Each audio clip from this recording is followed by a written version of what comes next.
ZeroPage Homebrew, your best source for the newest Atari games.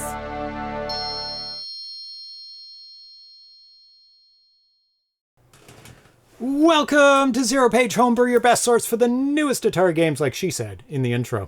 Today, we have a very special show for you today. Because it's Thursday, this is out of the ordinary. What are we doing on Thursday? Everyone's completely confused. Well, they think the weekend starts tomorrow now. Oh, this is oh my what's goodness, that's dangerous. But it only starts for one person today. Yeah. And that's our special guest, CyranoJ. We're going to bring him on in a second. We've got a... distributor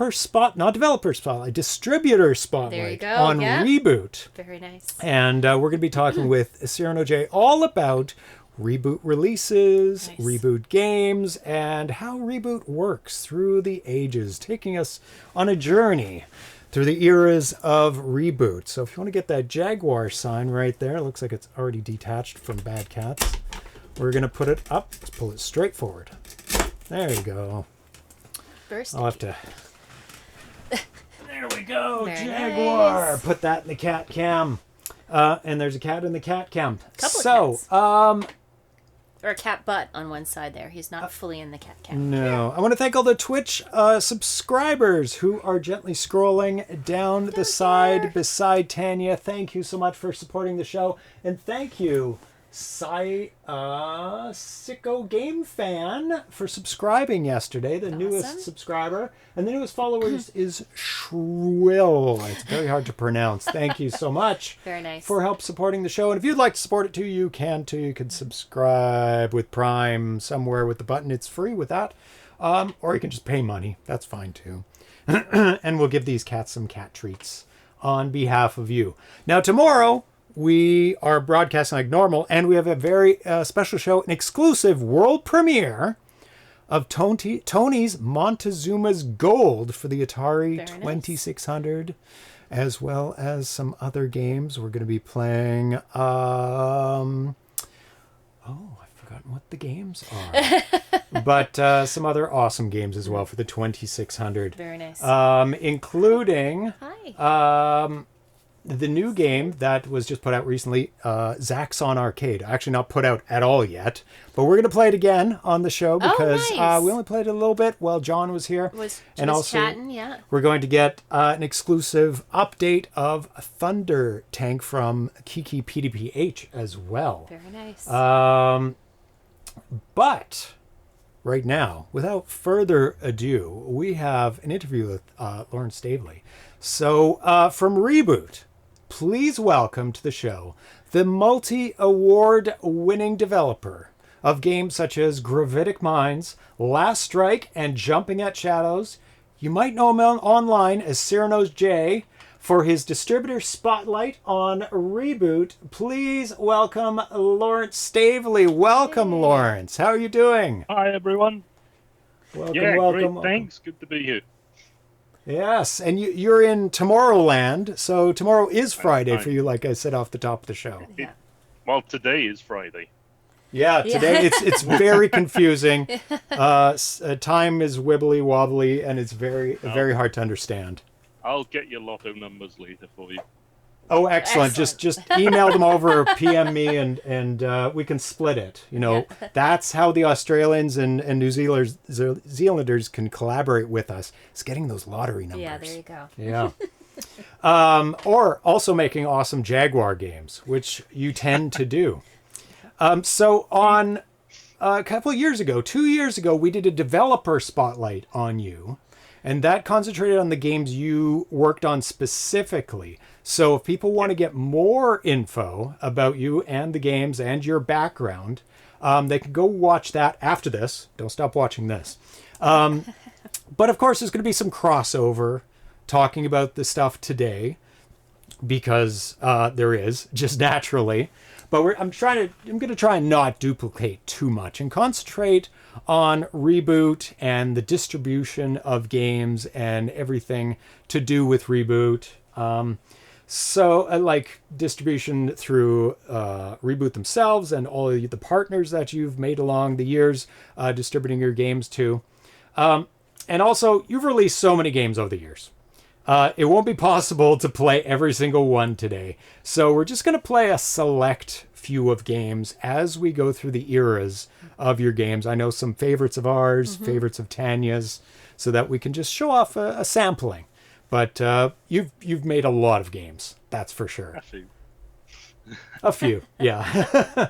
So, I think you have some big announcements of some upcoming releases, but we'll leave those till later.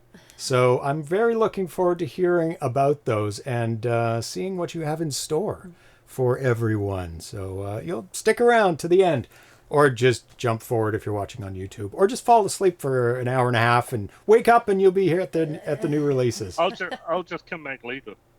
Well, I mean, we could all just come back later. That makes it so easy. Let's do that. Just put on pause. Yeah. In the meantime, I think you have a special promotion for ZPH viewers for the Reboot store. Can you tell us about that? You posted it in the chat earlier, but for the people watching on YouTube, can you tell them about that? Yeah, for the next 24 hours, there's a 5% discount on the annual membership, and a 10% discount on everything in the Patreon store. So I'll put the codes in the chat now in a minute. Oh, excellent! I was just about to post them. I'll save you the trouble. There you go. Oh, that's not okay. ZPH 1 year for 5% off the first year, and ZPH shop 10% off all shop products. There Very you can. nice. That's it. Yep. There you go. So thank you for that. That's great. So if people like what they see here or like what they hear, they can check out the shop and see what you have there. So let's start from the basics. Tell us a bit about the name Reboot and what it means. Okay. Well, without going into a bit of negativity, the Jaguar scene was in a bit of a mess 20 odd years ago, and we felt it needed a reboot, and that's it in a nutshell. Well, that makes it pretty straightforward then. And so you went, let's just reboot this, and hey, that's a good name. And it also works for, a computer term. You're rebooting, you're booting the system, and the Jaguar has one big red button that you can boot it with. And it's good for alliteration when you're naming games as well. So. That's true. Yeah. But yeah, that's where it came from. We felt that things needed a bit of a reboot, a bit of a shake-up, so we went with that. Yeah. Well, it works. I really like the name, and the logo too. The circular logo, rebooting over and over again. Yeah. So why did you choose to make games for the Jaguar over the Atari ST? What draws you to the Jaguar? Because there's a huge crossover in platform between the Atari ST and Jaguar. Making good games on the ST requires a lot more effort because you have to fight with the hardware the whole way to get anything done. There's no hardware scaling, there's no hardware sprites, no hardware scrolling. And once you get your general core routine set up, you can just make the game without worrying about the technicalities, really. Yeah. Simple games, anyway. I mean, if you want to get complicated, it gets complicated very quickly. And you have a couple more buttons on the Jaguar, too, at your disposal. Because yes, you don't have to opt for jump anymore.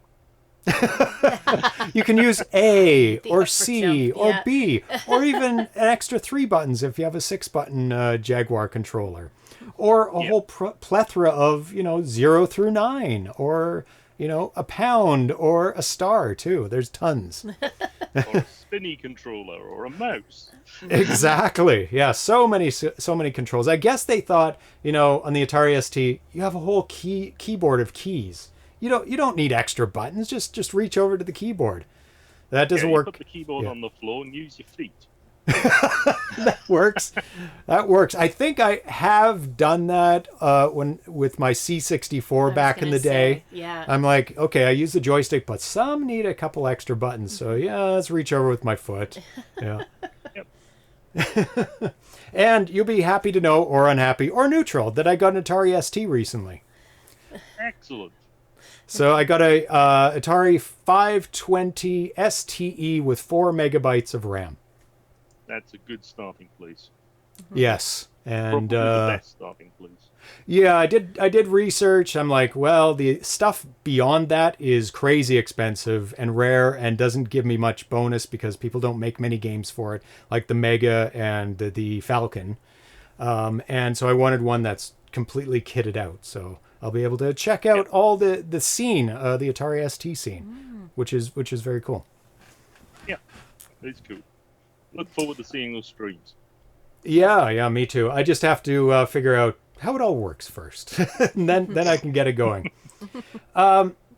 So I split the interview into 3 eras. I found kind of groupings of 3 eras with Reboot, and the first You're era. trying to make me feel old now, aren't you?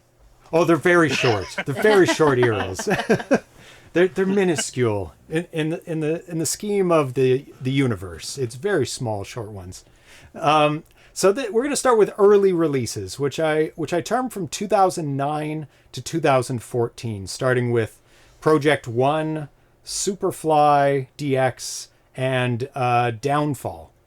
And Downfall is inspired by Spike Goes Down and Man Goes Down, very popular games on the Vectrex and the 2600. So we're going to pop Rebooted in, which is a collection of some of these early games into the system, and get Tanya playing that and get some games on the screen to show some early stuff off. Here you go. Thank you. And let's switch over to the game view. Interview with game. There we go. Where's my other remote? Buried somewhere. There it is. Too many remotes. Too many remotes. Way too many remotes. There you go. Yay. Press B. So let's get all the audios correct so it's not drowning us out. So with these first few releases under the Reboot banner, can you tell me a bit about them and how they were how you programmed your games back then, before Jag Studio and Raptor Basic Plus? Okay, they're all done on. Thinking back. It was just all done in text editors and using DOSBox to compile with the original tools. So, yeah, it was a bit painful. So you'd just basically write the code in a text file, and then you'd have to fire up DOSBox to get it to compile. Yeah. And then copy the binary out of the DOSBox folder, and then test it on a rather janky old version of Virtual Jaguar, which either worked or didn't, and you didn't know if it was you or the emulator. Yeah, I was wondering about how testing was back then, without like the convenience of the SD carts and everything like that. How would you eventually know whether it would be working on the Jaguar or not? What kind of hardware tools did you have back then? Nothing really, until I got loaned a skunk board from one of the Atari Age members, and then that was a game changer. That was literally, I can test code directly now. So yeah, the early dev tools were not the best. They are a lot better now. And what language did you program? Was this pure assembly that you would be doing these games in? Yeah, I've always used pure assembly. Everything I've done is in assembler. Oh, really? Okay. Nice. Yeah.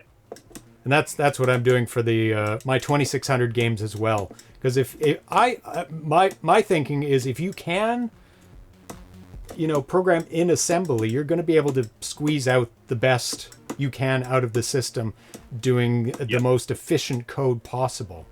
If you're good at coding too, that predicates on that as well. Well, there is that, but there's also, if what you want to do runs, why optimize it? I mean, if it's working. Oh yes, of course. You're Yeah. done. Nobody needs to know what's behind the curtain. If it works, exactly. it works. Yeah.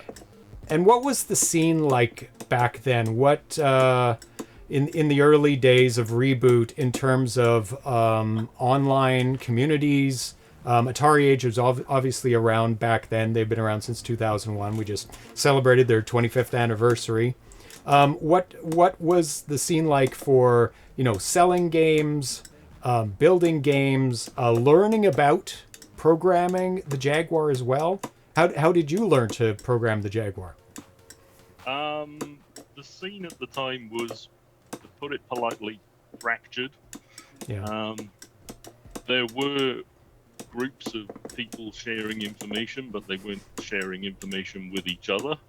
Yeah. And yeah, it was all a bit messy, and hence back to the name Reboot. Yeah, I started with the Jaguar way before that, back when it was actually current, with Gordon, who's in the chat, Cine Gord at Sinister Developments. Nice. So, Hello. Yeah. Writing a very bad version of Jetpack and some rather questionable car AI for Slam Racer. And what kind of programming resources were there? Like, was there any like programming guides, or was it just like these are the commands you can do on the processor, and that's about it? Good luck. There was an Atari developer's manual, which was 50% facts and 50% made up, and generally it was the Wild West. Find out what works and what doesn't, and yeah, there was a report back to Atari with what doesn't work because they didn't know either. Oh, jeez. That's funny. It's almost like the manual was written with AI. It was just hallucinating the whole manual. Someone hallucinated half of that manual, I'll tell you that. So after these first three games, you made HMS Raptor, an homage to Sequest. Degs, homage to Scramble, as in Scrambled Degs, which I thought was funny. And Kobayashi Maru, an homage to Time Pilot, which is also on the Reboot cart, which we're going to load up right now. And that is such a fun game. I love Time Pilot. I think it deserves to be on every single platform. So can you talk a little bit about the early distribution of aftermarket Jaguar games? I know the CD was a popular and inexpensive way to get your game out due to the low cost of CD manufacturing or just burning your own. But I bet a low number of people actually had the somewhat expensive Jaguar CD add-on. So that must have been somewhat of a barrier as well. Yeah, the CD was pretty much the only way in the early days. And even then, making CDs was painful because you have to get the encrypted data track to get it to boot. So you write something and then, burn 30 disks until one worked. Oh, God. Oh, no. And that's why we created the ULS tool, which basically takes a binary and puts it on a disk and makes it work. So you just write it once because you've encrypted the rest of the disk correctly. So that made things a lot easier. But there were people doing cartridges, but they were in very small runs and they were incredibly expensive. I bet. Yeah. And how would they put these cartridges together themselves? Would they have the mold? Like, they wouldn't have 3D printers back then. Would they be like opening up Jaguar games and taking the shells of those? I would say about 70% of early Jaguar releases were checkered flags. Really? Yeah. It was the combat of the Jaguar instead of the Jaguar. People ripping the chips off, putting EPROMs in them, and putting a sticker over the shell. Okay. It was literally that. Yeah, and I guess you were limited to what that board supported in terms of the capacity of the chip that the Jaguar would run. Yeah. Because it wouldn't understand larger chips, so you'd be... but back then, you wouldn't know how to program a massive Jaguar game anyway, maybe. There is that, yeah. The early stuff was a bit simpler. Apart from Yeah. Project 1, which was too complicated. That's why we never finished it. Maybe one day you'll get back to it. Yeah, it was a bit ambitious. Let's make a Jaguar game. What a fool. Yeah. One day.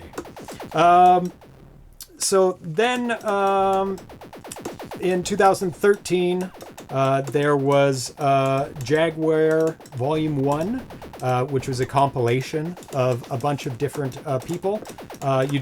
You contributed Bebris, a Tetris homage, to that, and it was a fundraiser for the Jagtopus Flash Cart. Can you talk about the Jagtopus Flash Cart? What is that? It's a flash board designed by Zero Square and SCPCD, and it was basically to allow us to make Jaguar releases on cartridges and flash the boards rather than having to burn EEPROMs, so we could just factory order a bunch of boards and then release on that. And as far as I know, there's might be 3 games using it. Okay. One of them is Another World, then there's Downfall Plus, and I think Lancer used it, but I'm not sure. And what was it superseded by that replaced it so quickly? Basically just homebrew designed replacement boards that can be mass produced. Nice. So it went back to EEPROMs and making EEPROMs and soldering them onto the board because it just became cheaper than making the flash boards. That is true. Like, convenience and cost sometimes don't go together. Then you made Vomit in 2013, game made in 24 hours. It's a hidden game on the Reboot cart, and it's game Lights Out? Bit of a stretch. Yeah. No. Vomit's running around a maze looking for an exit, which is right in front of you when you start. So a tough game. Very, very challenging. Tricky. Very tricky. Then you made Rocketeer, which we played on the show quite recently. Yep. An homage to Jetpack. Super, super fun game. I had to go back and remake Jetpack because the one I did, first of all, when I was with Sinister, was so bad. I just felt bad about it. So. Yeah, I can see that. Some people just don't want to revisit their old stuff, but sometimes it's good to clean it up and make it fresh and new. And it's like, well, this is worth cleaning up, worth working on, and it definitely is. It's a super fun game, especially with the refreshed graphics and everything like that. Yeah. Yeah, and they did a brilliant job on that. Yeah. The Rocks Off, that's the one I was thinking of. Homage to Lights Out or the old Merlin, Red Merlin handheld. And that's the hidden one on the Reboot cart. Yes. Oh, is it? Oh. I don't know, I can't remember. Yeah. It's somewhat fresh in my mind doing research. Yeah. Because on the page on on Atari Age, because Reboot is still available on Atari Age, rebooted. Yep. You have the list of games, and which doesn't include Rocks Off, but you have a photo of Rocks Off on that page. I think that should be on the list because I think it's on the menu. But okay. The hidden games on that are Vomit and 2048. Okay. Well, I'm mistaken then, or something's mistaken. And you also have Expressway, which is an homage to 2600's Freeway, super fun game. Yep. And Downfall. I finished the era off with Downfall Plus, which was released on a Jagtopus cartridge. It says. Yes. Yeah. Yes. That is a limited release of about 100 units, I think. So. Oh, rare. Yeah. Pretty rare. And also, as we go through this, if anybody has any questions about Reboot or any general questions about Jaguar, just put in the chat. Just put question and then put your question beside it so we see it. Question in capitals. So let's get into the utilities and dev tools that you've made for making your games. Now, I think you kind of touched on Jagtopia. early on to make CDs bootable on it. So can you tell us a little bit about developing Jagtopia and I think you touched on the uses in developing games and playing games on the CD for the Jaguar.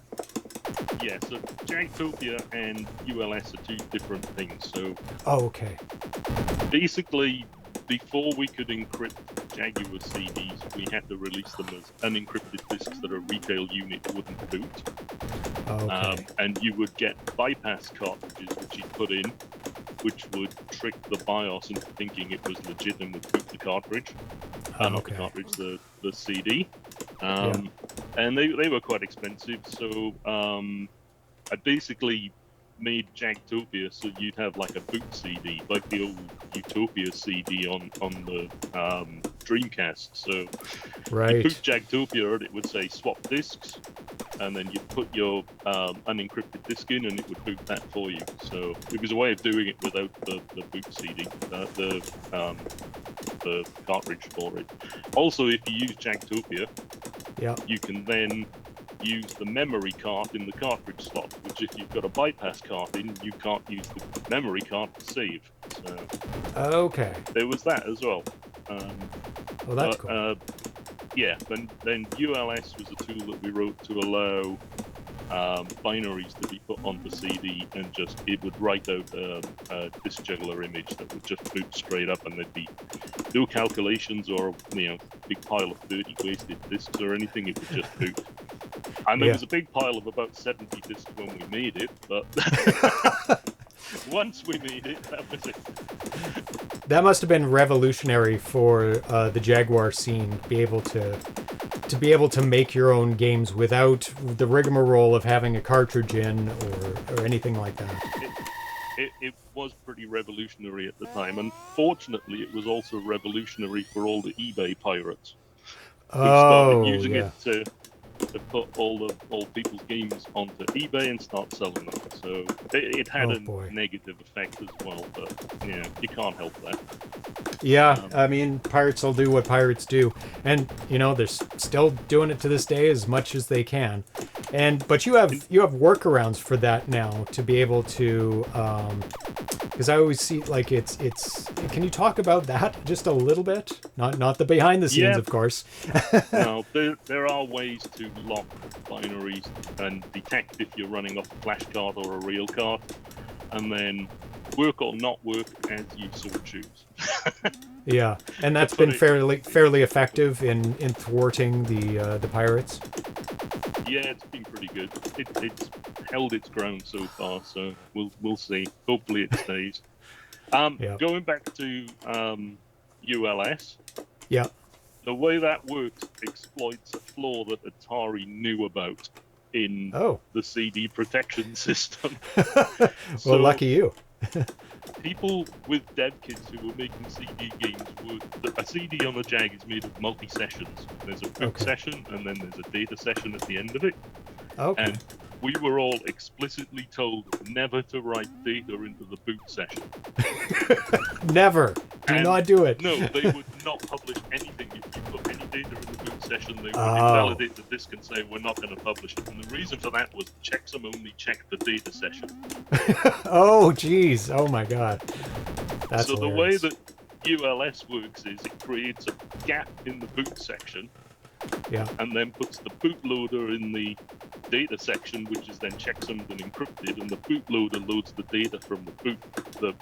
The loader loads the data from the boot sector, which is not encrypted, so you can change that as much as you like, and it'll just boot. Wow.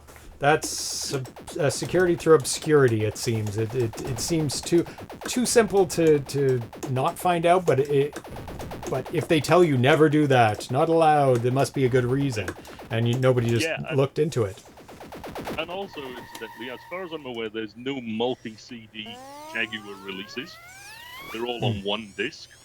And as I found out when I was writing the Jagtopia code to do the disk swap so you could boot unencrypted cartridges, I believe that's because the CD swap function does not work. Okay. If you call the BIOS, see, it had a call for I'm going to swap disks now, and you call CD_swap from the BIOS, Yeah. and it would either crash or just reset the machine. It just didn't Oh. work. Oh, jeez. So yeah. And then in 2014, you made Raptor Basic, and shortly followed by Raptor Basic Plus, like within months, I think. So can you tell us a bit about Raptor Basic and Raptor Basic Plus, and how that either evolved into Jag Studio or was just completely separate? That was released 7 years later. So I had the Raptor API, which is what I've used to make all my games in. So basically, I haven't basically touched the hardware in forever because I've got routines that do everything. So I can just get down and write my game and call my libraries, and off they go and do what I want them to do. And we wanted to make that more accessible to everybody else. So we found a compiled, not a compiled basic, an interpreted basic. And GGN, George Nekos, who's done the ST Tony port, I believe, anyway, that you're going to be doing tomorrow. Exactly, yeah. he put Raptor Basic together, and it worked. It was slow, and I think we only kept that live for about 4 or 5 weeks because it was just so slow. And he found another app called BXC, which is Basic to C Converter, and it produces C code, which is then compiled and not interpreted. So we built another version called Raptor Basic Plus, and that grew, and it got quite a big uptick in that. But he basically didn't want to keep on maintaining it, and I kept modifying Raptor. So that passed over to myself and Sporadic, and we maintain that now as Jag Studio. So that's basically where all that came from. Right. So it was an evolution then from the Jag Raptor Basic Plus to Jag Studio. Yeah. So you also, in 2014, at the same time, you made Raptor API, and it says it provides a hardware abstraction layer to allow you to concentrate on your game rather than how the Jaguar hardware functions. So can you talk a bit about the Raptor API? Well, the Raptor API is what drives Jag Studio and Raptor Basic Plus. It's got sprite handling, animation, collision, clipping, multi-layered backdrops, everything basically. You know, tile maps, sound, the whole works is in that, and it's just basically a library that you can call. So yeah, you can basically just make a list and say, I want a background picture, I want this ship, and I want these other things up here, and it'll work it out for you. Nice. Now you said you used you programmed in assembly, but do you program in assembly and then use also Raptor API at the same time to call libraries? Yeah, so Raptor API, the core functions are all written in RISC assembler that run on the TOM chip, which is the fast ARM chip in the Jaguar. And then, so I write an assembler and then call those functions to basically do everything. It's better than reinventing the wheel every time. So. Oh, definitely. It's like, why rewrite your own code if it's perfected or good enough, like you said? It's not going to slow down the game. Yeah. It's totally good enough. So the API is what drives Jag Studio, and when I update the API, we write wrapper functions for Jag Studio to abstract that into Basic and C, and Okay. And so I'm guessing as you work on your games, as you progress each game, you make new things to add in to Jag Studio and Raptor API possibly. Currently, can you tell us a bit about the capabilities of Jag Studio and Raptor API? What type of games people can make and what developers can do with it? I mean, people can see examples of like the games that you make, but in general. Okay, there's tons of games up there. Where is it that you just did for Songbird? That's written in Jag Studio. We've got a 3D Pac-Man game, Crumbs, from Sporadic. That's also Jag Studio. There's many examples out there to see. Right. Yeah, basically, it's really lowered the bar for, and I'm not saying it's lowered the bar on these. Yep. You know, anybody can have a go. You still need to have a good idea and good implementation, but yeah, it's made it a lot more accessible. It has allowed people who wouldn't even think of writing anything for the Jaguar to make things for the Jaguar. So, yeah, I think it's been pretty positive for the scene. Yeah, and that led me to my next question. And since releasing Jag Studio, how have you found the reception of the use of it, and within the Jaguar dev community? What kind of feedback are you getting from it? We get bug reports, and we try and fix them up pretty quick. The feedback's generally positive. Yeah, hopefully people enjoy it and make good things with it and just have fun. I mean, we released it to get more things for the Jaguar, and it seems to be working. So I'm been very happy with the release on it. Yeah. And BitJag says you can run Jag Studio on Linux as well. There you go. You can, and apparently even a Mac if you are sadistic. Ah. and do people give you requests of, oh, I want this in the API or Jag Studio because I'm making this type of game? Can you add this in next time? Occasionally, yeah. There's been a lot of stuff added, particularly when I've been working with Rick Sporadic, who's been making his games in Jag Studio. He'll write something and he'll say, how can we speed this up? And I'll be like, well, okay, I'll put that bit into Raptor, and then you won't have to run the code on the basic side. So yeah, anything we can do with like that, but we do take requests, and sometimes we even implement them. you go noted. Yes. So I'm going to get into Era 2, I call, and this is the Era 2 is the conversion era, 2016 to 2019, starting with Xenon 2 Megablast in 2016. Originally a thank you for following Sauron LV. He likes us enough to follow us. Before you start, also, as BitJag just said, a big shout out to GGN and everybody else who maintains RMAC and RLN. They are the assembler and linkers that we use with Jag Studio and the ones that I use to build my games. So without those two tools, things would be a bit more tricky. Oh yeah, the community is what drives innovation.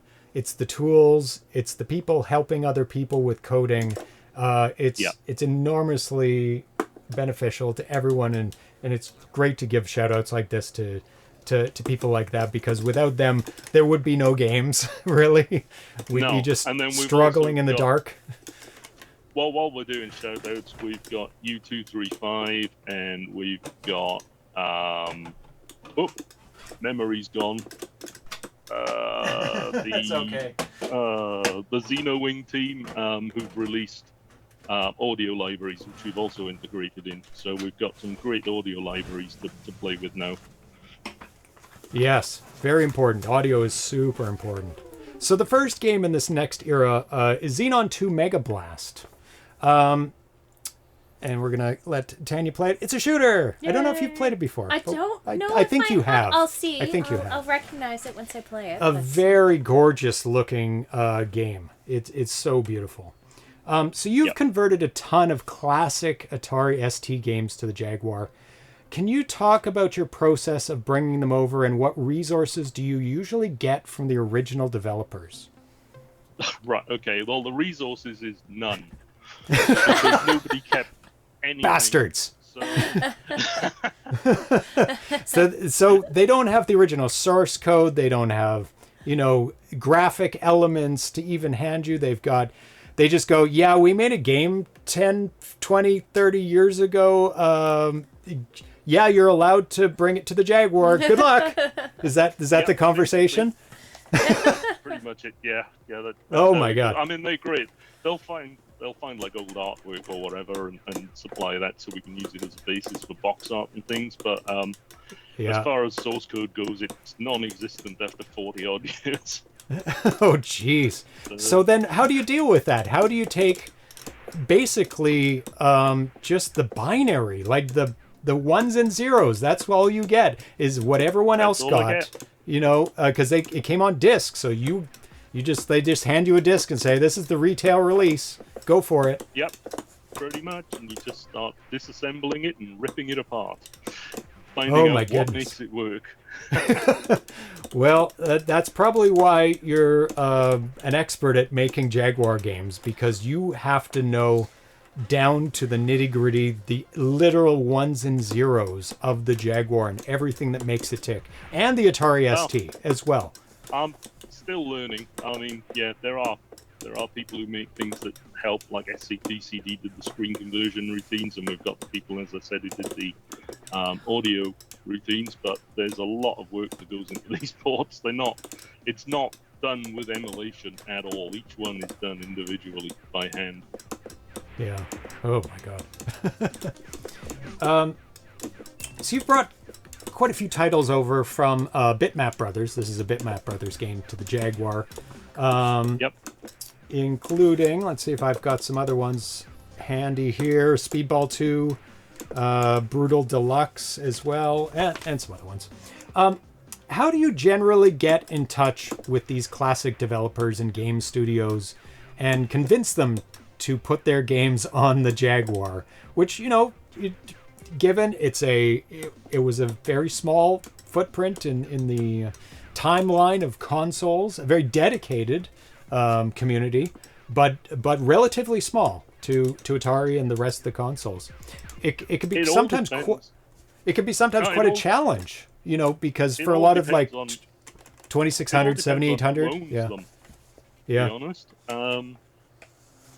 Yeah, a lot of the people actually got the rights to their own games back, and they are just happy to see people play them again. Other times, it's talking to lawyers who don't even know what you're talking about and might have a file in a safe from a company that they purchased from another company that was purchased from another company 30 years ago. Right. And going back and getting the rights and the licenses is a chaotic mess. Yeah, even tracing who owns it is crazy, because it's sometimes not even a company buying a company. It's a company buying parts of a company. It's like, well, we'll buy this part and this part, and you know, maybe that wasn't publicly disclosed which parts, and it's down the chain 5 times. And I know with the 2600 and 7800 community, they either can't find out who owns it, or they price it well beyond what is even closely remotely reasonable to be able to port a game. You'd be like, how much per copy do you want? Exactly. Like, we don't even sell games for that much. That's impossible. Or they're looking for like a 5,000 run copy of it. It's like, oh my god, that's like the best game ever sold on that system, you know, nowadays. Like, I've either got to sell 200,000 copies of this or price them at $250,000 each. Both of which are very tempting but difficult, you know? Yeah. So and a lot of the smaller companies that made the games are now swallowed up by the mega corporations who don't even know what they've got. So, it's detective work. Yeah. So what comes first then? Do you look for? Do you just have a list of great games that you might want to bring to the Jaguar, and then go down the list one by one, try and find them, or do you go to somebody like, you know, Bitmap Brothers or Codemasters or Cinemaware or whoever owns these games and say, what can I convert? What can I bring over? What do you have licenses for? What do you own? Well, it's a bit of both, but after we did Xenon, Mike from Bitmap Brothers was like, do you want to do any of the others? Which is why we've done pretty much all the others, because we knew we were good to go with those. And for, say, Stormbringer, I got in touch with David Jones, and he owned the copyright still for that game, and he was like, wow, people still want to play this. Okay. That's So, right, yeah. So but other times, like, I don't know, like I've been trying to get hold of certain people in the industry for coming on like 4 or 5 years now, and I'm just still stonewalled and dead-ended with them. So there's stuff out there that I'd like to do, but it's not happening. And does it help being in the scene this long, making Jaguar games this long, approaching developers from back in the day? You could say that this being the first one was quite tricky to get, because who are you? What are you going to do with my game? But yeah. The more that I've done, I can say, look, we've done this and that and this and this and this, and we've worked with these people, and oh, okay, well, because they're all in touch with each other. They all go to the same conventions and shows. Oh, yeah. They know. So. That's right. So now it is a bit easier for you, I'm guessing, because you go, oh yeah, I've worked with those guys, and they go, oh yeah, we've talked with them. We know that you did this. Something like that. Yeah. Yeah. So if I wanted to do another Cinemaware title, for example, I would just approach them, and they'd be okay with it, because we've done the 2 already. So yeah, it's a bit horses for courses sort of thing. That's right. All depends. Yeah. And then you get other people who are like, absolutely not. This is my title, and you're not. Yeah. Jaguar. Puh. Yeah. And what do they think of the Jaguar? What do they say when you approach them and they go, Jaguar, really? What's that mainly? Never heard of it. Yeah. Because how big was the Jaguar in say Australia, Europe, North America when you? I have no idea how big it was over here. I moved over here after it was dead. So okay. Not that it's dead. We dug it back up. It's reanimated. It's alive. It's well. It's fine. It's not dead. Forget I said. Not a zombie. It's still going. and I got to give it to you. You are the person who resurrected it. There's certain people in the community that really held the fort down over these years. Obviously, Atari Age, Songbird, yourself, that have kept it going for decades and decades by releasing such great games. Thanks for that. Yeah, there's other people as well. It's not Of course. just myself. I mean, I've done a fair bit of releases, but without those other people holding the torch for all the years, it would have been pointless. You're the front man, though. You get all the blame, right? If you say so. I get all the blame. Jack definitely get all the blame. Yeah, it's kind of weird, because the Jaguar has gone from that what a junk system, nobody wants to play that, to like, where can I buy a Jaguar? Oh my god, they're $700. Oh. We'll give you the blame for that too a little bit. And if you look at the Jaguar homebrew scene now, it's healthier than a lot of the other systems. So it's quite good. I'm quite pleased with that. I'm happy to play other people's games when they come out. So. Oh, of course. Yeah. Great. Great to see it. It's great to see the Jaguar getting some love finally. So this came out in 2016. Also 2016, Custodian came out, a shoot-'em-up platformer game that is released through Pico Interactive, still for sale.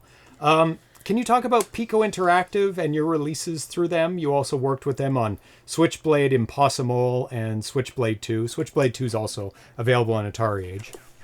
Yeah, no, I'm still working with Pico. Great company to work with.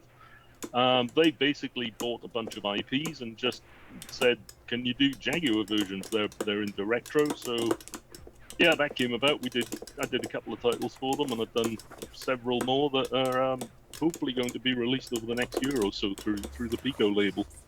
Oh, nice. Yeah, it's been great. Like Pico, that was. Going back to what you said earlier, Pico owned a bunch of IP, so that was basically, here's a spreadsheet of everything I've got, go and do whatever you want with it. So... Nice. That's really handy to be able to pick from a list. That's riches. I think Tanya's got stuck. Yeah, she did. But I got out. At least there was no enemies on the screen. No. That's good. This game does have reverse, which is good. You kind of need it. Yep. After Custodian in 2016, you also released Rebooteroids, and then 2017 Switchblade. You did a demo for Bad Apple. That was the era. Everyone had to do a Bad Apple demo for every platform, and it fell on your shoulders. Bad Apple. Yeah, and now I'm not allowed to play that song in the house anymore because I drove everybody bonkers doing it. Oh, I bet. Yeah, it's just with like anything. If you're a musician, it's the song, it's the songs on the album. If it's a game, it's the music. Yeah, it'll just wear you down. That's for sure. Oh, I mean, I made films, and I'm sure Tanya got sick of like hearing the voices of the people in the documentary. Oh, It's I like, could hear my you when God. you were editing it, so I always knew what scenes we were editing. I had that running for about 2 weeks non-stop, trying to get it out of sync and getting it to move smooth, and it was just, oh. Oh, geez, that's hilarious. Oh, yeah, people in the chat are going, what did you do, Tanya? I don't know. I got stuck on one of those anemones. I don't know what you call them. Yeah, barnacles. Yeah. And I was Yeah. like, oh no, I can't get out. But then I kind of reversed and got out, so it was all good. Yeah. Then you need a t-shirt that says, I break games. I do break games. Another great T-shirt idea. We're gonna come up with some new T-shirts soon after our break. But that's a really good one. Yeah. We'll put something Yamo on the moon or something. We Yeah, can't Yamo use on the copyrighted moon, stuff, that's but true. we'll have to Yeah, come up yeah, with something. yeah. Yeah. BitJag says Reboot is a huge reason why I got into and still do Jaguar stuff, and is largely responsible for giving me avenues to do packaging illustrations for homebrew games. Thank you, Lawrence. That's awesome. Well, William always makes the games look fantastic, so it's been great working with him as well. So I'll throw that back at him. And I've got to blame you as well for getting into Jaguar games too. I didn't have a Jaguar, and as soon as I saw what was coming out in the homebrew scene from Reboot, I had to get a Jaguar because I wanted to play the games on the show, because they just look so good and so much fun. And so that's tons of money down the drain because of you. No, it's awesome. I love the Jaguar. I love this era of 2D gaming. It's like right along Neo Geo. It's like the pinnacle of 2D graphics, and just this era just speaks to me so much. It's like the early PC era of 2D gaming in the 486, 386 era with like really detailed high color graphics. I love this era. I think this was the last era of really good regular pixel art. After this, they started playing with let's digitize everything and make it look like blurry real world horror stories. Yes. And that's where I thought the industry took a step back in terms of quality. Everything got very angly, low polygons. It just didn't look as good as this polished, hand-drawn 2D graphics. Just gorgeous. Like, just look at what's on the screen. It's just beautiful. Yeah. We went from the top level of flat artwork to, 4 polygons is enough. That's right. Yeah, that makes a point, doesn't it? Yeah, That's good. That's a thing in a game. Yeah. It's a tetrahedron. Good enough. Ship it. Yeah. And the other thing we lost at that time was we went from solid 60 FPS down to 15, 20. That's okay. Oh, that's true. Yeah, they're trying to push more polygons, less frame rate, and I mean we were sitting at 60 since forever, from the 2600 all the way to here. And then all of a sudden, we're trying to get up to 60. We're still trying to get up to 60 at with like Switch 2. It's like, does it run at 60? Whoa, my God, it runs at 60 frames a second. It's like, what? We had 60 frames a second in 77, okay? Forget I that. plug it into a 4K TV. Oh, it's back to 30. That's right. It's just so funny. So after the Bad Apple demo, you did Defender of the Crown in 2018 from Cinemaware, a company that is, I thought, the top company for 2D graphics. Just immaculate graphics in every single one of their games. No matter what system they made it on, even the C64, I always was just blown away especially a Defender of the Crown. I played that a ton on the C64. They had the best graphic artists in the industry, I think. Yeah. They So you brought so many games over to the Jaguar, from platformers, puzzle games, shooters, even sports action games like Speedball 2. What are some of the deciding factors that go into the choice of games? Are they titles that you remember fondly? Is it available licensing? Is it the ease of conversion, or something else, or a mix of all of these factors in your choosing of which game to bring? A lot of them are what games I enjoyed and what games I enjoyed playing with my dad. So I'd pick those and then go and chase down the licenses if I could, or whatever. But again, sometimes people come to me and go, "I've got the license for this. Do you want to do it?" And at that point, it's just cha-ching. Yep, no problem. Exactly. So it's a mix of everything. But the difficulty, it does come into it, but it won't stop me. Right.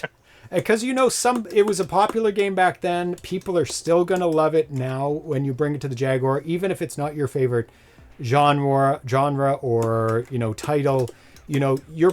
I've found when I've played games on the show, or more importantly beta tested games for the show or for developers, I have grown to love certain games that maybe I didn't really like at all to begin with, because I found what the original developer found in the game. And if you play it long enough, you get further into the game, you understand why you're playing the game. And have you found that with titles that you've converted over that maybe you're a little hesitant at first, but then after converting them over, you're like, this is actually a really good game. There's a lot to this. Sure, I found that quite a few times. I've also found the reverse, where a game that I've really, really enjoyed, after I've been testing it for a year and a half, I don't want to play it ever again.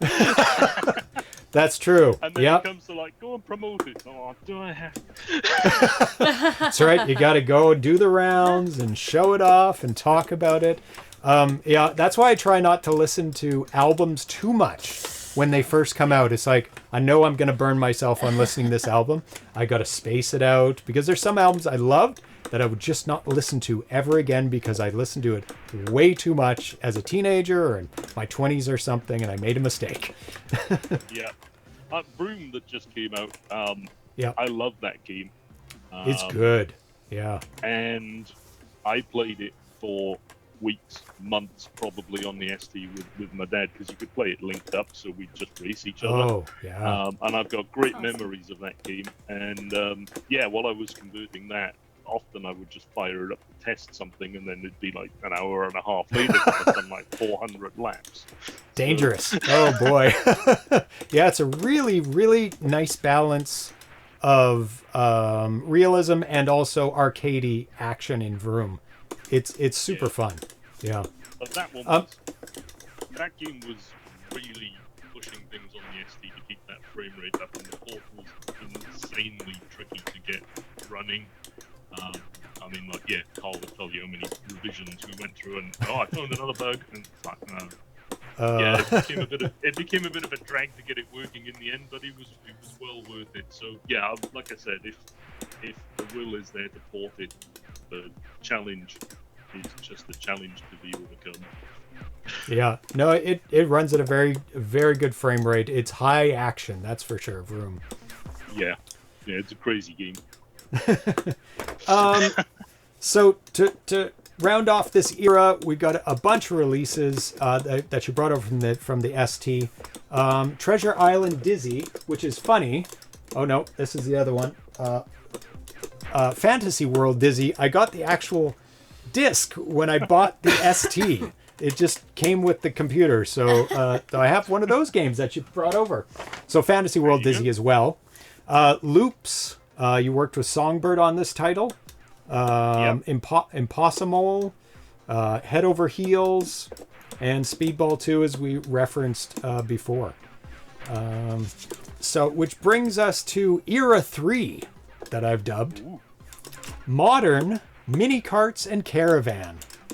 This is from 2020 to now.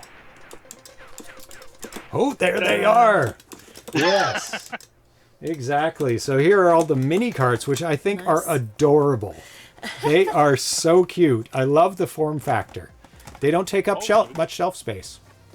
Stack 2 of them vertically, and they're exactly the same height as a retail box. Ooh. Let's see.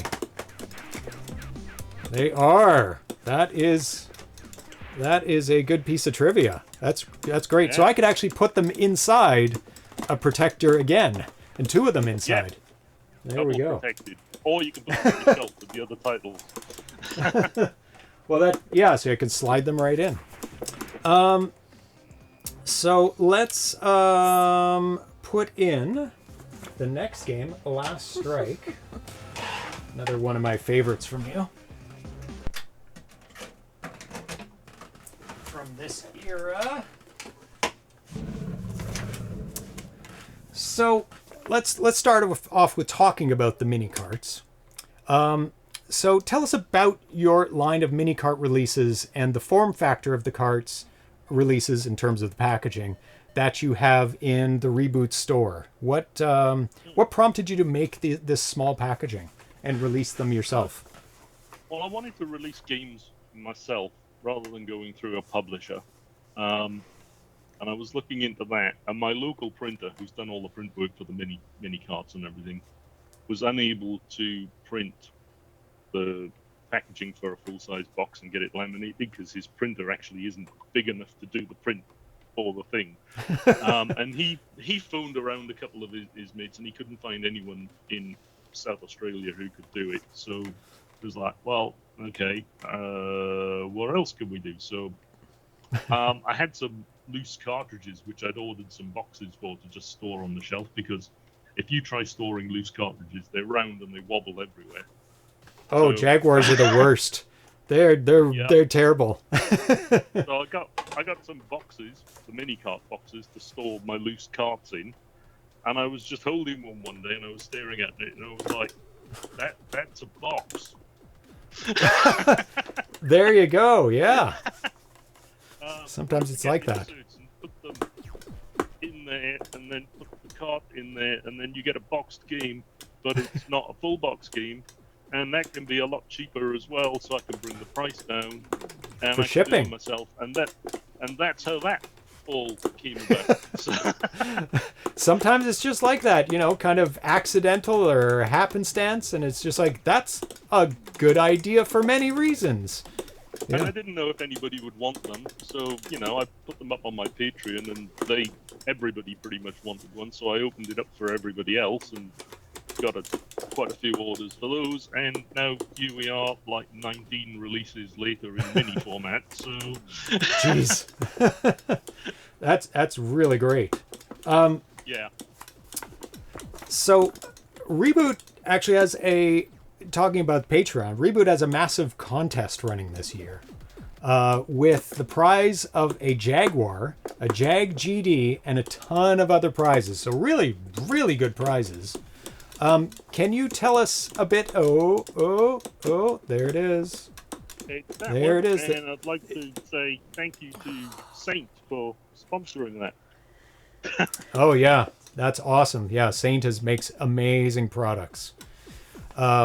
It's including the 7800 GD, which has revolutionized the 7800 community in terms of being able to play games. Oh my God, it just plays everything. His products are so good. I bumped my camera. That's okay. You're floating in mini cart space. So tell us about the contest, how people can enter it, and some of the prizes. So I had to make the contest available for Patreon because it's quite good prizes, so I needed to kind of fund it a bit. So, I mean, there's a Jaguar for a prize. It's like... It's pretty good, yeah.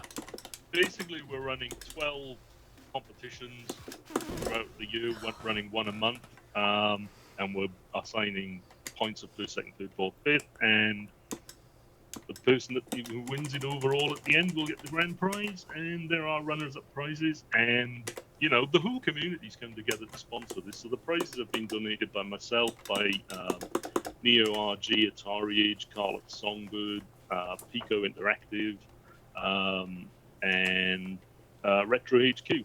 Same. So, Nice. Yeah, and yeah, it's just great to get everybody to come together and try and just have a bit of fun. And yeah, and it's not, weirdly, you'd think that the Jaguar scene would be, or the retail side of it would be competitive, but you know, everybody's willing to help everybody else out. Like, you know, I get help on some of my stuff from Carl or from Albert, and they'll help each other. And it's not, it's competitive, but it's not backstabby.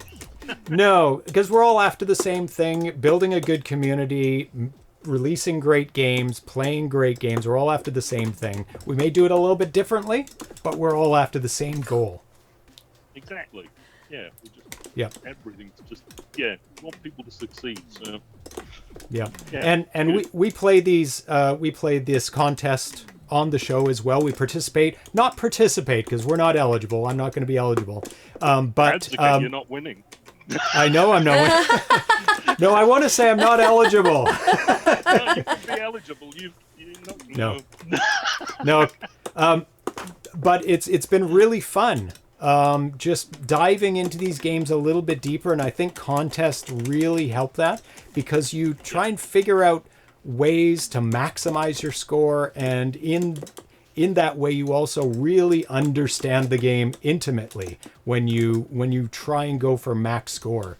And if anybody doesn't know what Caravan is, it is a reduced version of the game, usually limited by time, so that it's useful in contests. And so Lawrence has made Caravan versions of a bunch of his games, and that's what's being used in the contest. So you have, say, 3 minutes or whatever to maximize your score in the game. So it's really, really fun.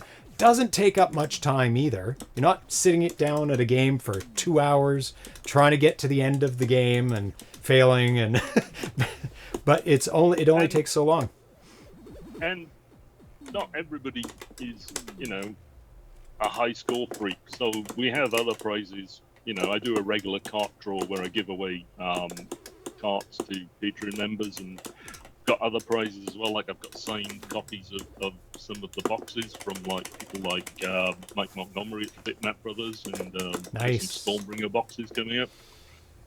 So just participating, you could get some stuff. Just participating. We're just trying to build a community. So. Yeah, and stuff like this is great for doing that. That's for sure. So Last Strike came out in 2020. It's an amazing shooter. Mm-hmm. I love shooters, and this one has so much variety in terms of levels. Obviously, we're not getting to the second level, but that's okay. This one's a horizontal. There's vertical levels, and huge variety of looks to each level. Can you talk a bit about how you decide? Like, this is an original game, so how you decide what genre and type of game you want to make next, because you make a lot of different genres. Does it usually come from your idea, or maybe your team's idea? And do you like to branch out into genres maybe that you haven't done before?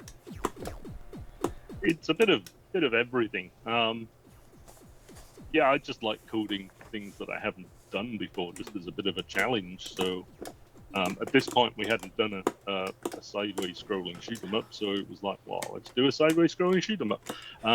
But for something like Gravitic Minds, that is a homage to Oids on the ST, and it was like I've been asked by multiple people to port Oids, and I just thought I'd rather just try and make my own version of that game, and that's where Gravitic Minds came from. And Jumping at Shadows, we just thought, let's try and make a platformer. And I've said this multiple times publicly as well, that I said to Ander when we started that game, I've never written a platformer before. There's 2 ways this can go.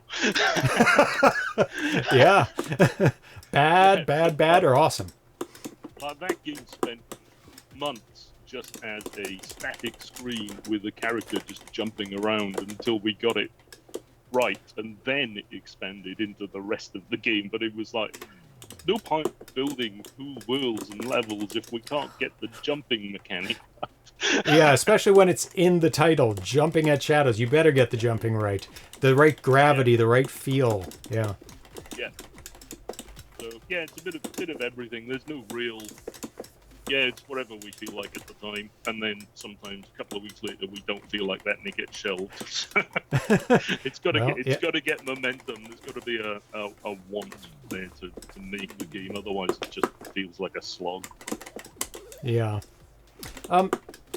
So you're talking about some people there that you collaborate with. Can you talk a little bit about some of the people that you currently make up Reboot, or people that you collaborate often with? I know that Alexander Grade is a mainstay for graphics in Reboot. Maybe talk about some of the people that work with you in music and sounds.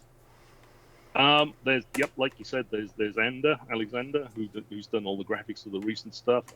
Fantastic pixel artist.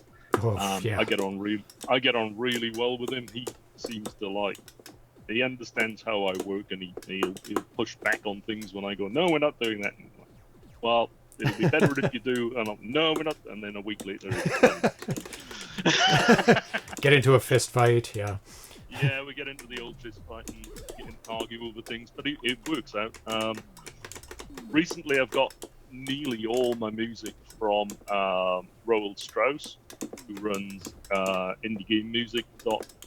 I always get this wrong. It's either org or com. I can't remember off the top of my head. One of those.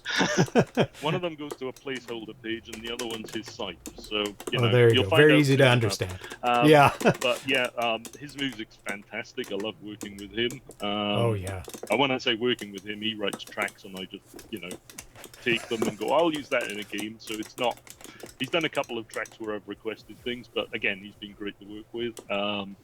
Got Jag William in the chat there, who just his artwork is beyond good for the boxes and so good other things. Yeah, so that's been great. Who else have we got? We've got Albert and Carl and Ellie from Pico and so many other people. Yeah. Just like I said, it's all everybody coming together. So that's what's made it good. And speaking of Atari Age and Albert and Carl and stuff, a ton of your recent games are available through Atari Age, both originals and conversions. What factors go into deciding which distributors you'd like to go with, including distributing it yourself, when you're ready to release a game? How early in the process do you start thinking about distribution of the game when you have something to maybe show the distributor? Where in the process does that start, and how do you determine which person? Mainly it's down to licensing, and who got the licensing or who's got the pull to get the licensing. So a lot of it would be through Atari Age because they've got Atari behind them who can go and make the contacts. But again, Carl's got contacts as well. If it's original minigame stuff, I mean, I'll do that myself now, first party. So, yeah, it's all over the place, but, it seems to work and everybody seems happy, so. That's good. So it is more, so it's not necessarily you directly getting the licensing. It's a collaborative effort of talking or having that company be backing you up to getting the licensing. Yeah, it's a lot easier to go and get a license and say, I'll have it published with, say, Atari behind it than me approaching someone and going, hey, I'm an independent, can I get the license? So, but it all depends. It all depends on the situation and the individual involved. So, yeah, it's swings and roundabouts. Yeah. And then in 2020, you released, through Atari Age, Rebooted, a compilation of all your early releases, all in one cartridge. What was the motivating factor behind that, and do you remember how it came about? Did Atari Age approach you, and why did you want to put all these games, your older games, onto a cartridge? They're all smaller games, so I just wanted to group them together because necessarily I don't know if they were worth individual releases. Right. And they all got graphically updated as well by Ender and several other artists who worked on those games. So they were all. It wasn't just grab all the old stuff and bump it together and just repackage it all. Every single thing was updated. Like Rocketeer got a massive update, as did Kobayashi Maru. So yeah, it was like, give them a fresh coat of paint, do them up a bit, fix bugs, clean them up, link them all up together, put them together, and yeah. And I wanted that as a big box release, and at the time I couldn't do that myself, so went through Atari Age. Nice. Then also in 2020 you released you were on Brawn and Brains, a compilation that had Dragon Keep on it and a bunch of other devs games. 2020 Biopede, inspired by Centipede and Millipede. Super fun game. That was also in the contest. 2021 Gravitic Mines, a punishing but amazing gravity-based game, like you mentioned earlier. You said it in your description, a love letter to classics like Thrust, Gravitar, and Lunar Lander. And then a bunch of conversions as well. 2022 Gods, Chaos Engine, both from Bitmap Brothers. Both, of course, gorgeous game. Bitmap Brothers, also another group that lives up to their name of gorgeous bitmap graphics in their games. It was always stunning to look at their games and play their games back in the day. Yeah, they were great. Yeah. And a Stormbringer and Switchblade 2 in 2022 and 2023, which brings us to 2023 Block'em Sock'em from John Hancock. Sorry. That's okay. You're done. Oh, no, it's all good. So we're going to pop in that. Block'em Sock'em. We've had John Hancock on the show a number of times. He's a great guy. Currently going through a little bit of troubles right now. He's dealing with cancer, unfortunately, but he's doing well considering. So shout out to John Hancock. Mm-hmm. Get better soon. Yeah, John's a good guy. He's so good. He's such a great guy. So nice. So Block'em Sock'em from John Hancock. It was also on SNES, 7800, Genesis, 5200, 8-bit, in television. Somewhere in the mix, you made the Jaguar game. So how did you get in contact with John Hancock to bring his puzzle game to the Jaguar? Was he looking for a Jaguar developer and came to you, or did you come across the game and you wanted to bring it to the Jaguar? He asked me. He just one day just dropped me a message on the Atari and said, "Hey, would you be interested?" And I said, "Yeah, why not? Let's give it a go." That's how that happened. Some of these stories are really short. Yes. Yeah, it's like, it happened. Yeah, he said, happened. Can you? And I said, yes. How Patine survived. Exactly. It's very short stories. But it seems like a game that maybe was like, oh, I haven't done a game like this before. It looks like something I'd like to do. He sent me the source code for the Genesis version, and I started converting it, and then gave up on that because it was going nowhere. So I just eyeballed it. So that's why this version plays slightly different to the Genesis version. It's because I didn't really use any of the code from it, and I rewrote it from eyeballing it. Yeah, so and I think that's with this version. That's entirely on me because. And I think that's a similar story to the 7800 version. It's plays completely differently, and that's kind of nice because if you are a fan of the game and you want it on a different platform, you can get the Jaguar version and it's gonna play differently, and you get a different experience out of it. Yep, and weirdly, it doesn't matter too much how you play with the rules for this game. All the levels still work. That's true. That's good. So you've tested all the levels. It was a fun little game to make. I enjoyed it. Working with John was good as well. So yeah, all good. Yeah, it's a really, really fun game. So shortly after this, you opened Patreon for Reboot, September 25th, 2023. Was it around this same time you started offering digital downloads for your games through the Patreon?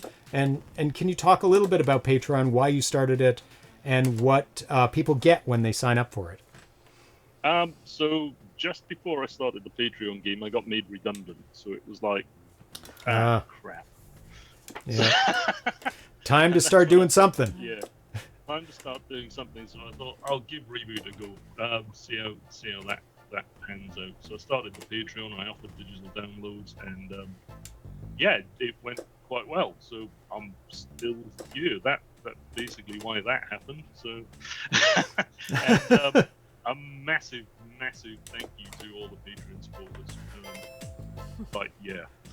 That was a tough year, and they really helped. So, oh, that's awesome. That's so really much great. Respect for them. And so when people sign up for the Patreon, what kind of stuff can somebody expect when they get there? I'll give early access to some of the stuff I'm working on. I'll post binaries.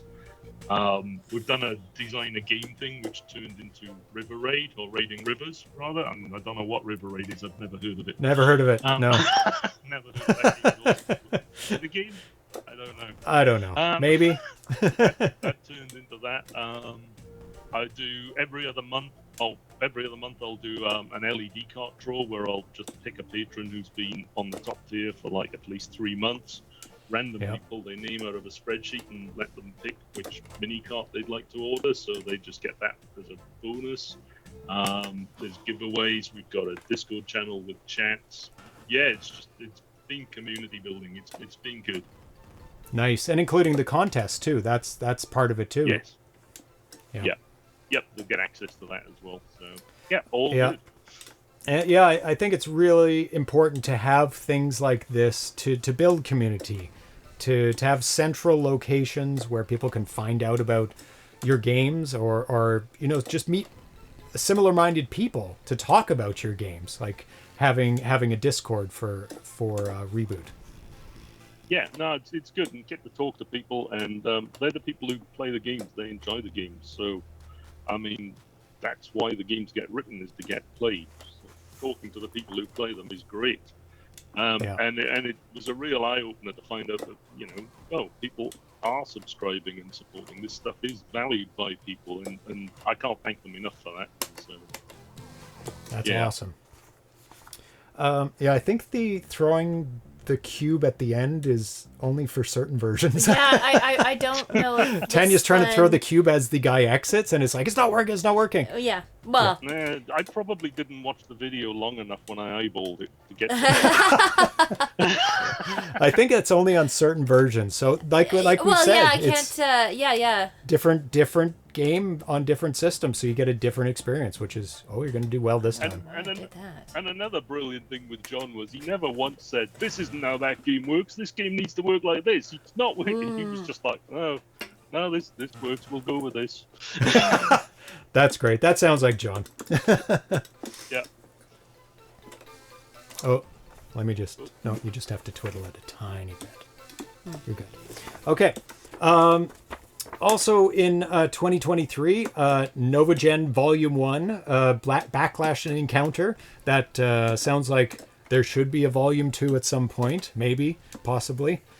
2023 Rocket Ranger. I keep forgetting to hold up the cartridges. I've got a massive stack of cartridges here, and I'm like, oh my god.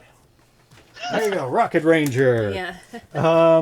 Then in 2024, the Caravan editions start coming out. Rebooteroids Caravan, Kobayashi Maru Caravan, and then also Mad Professor Moriarty, which is not a Caravan one, a platformer through JJ Games. How did that come about?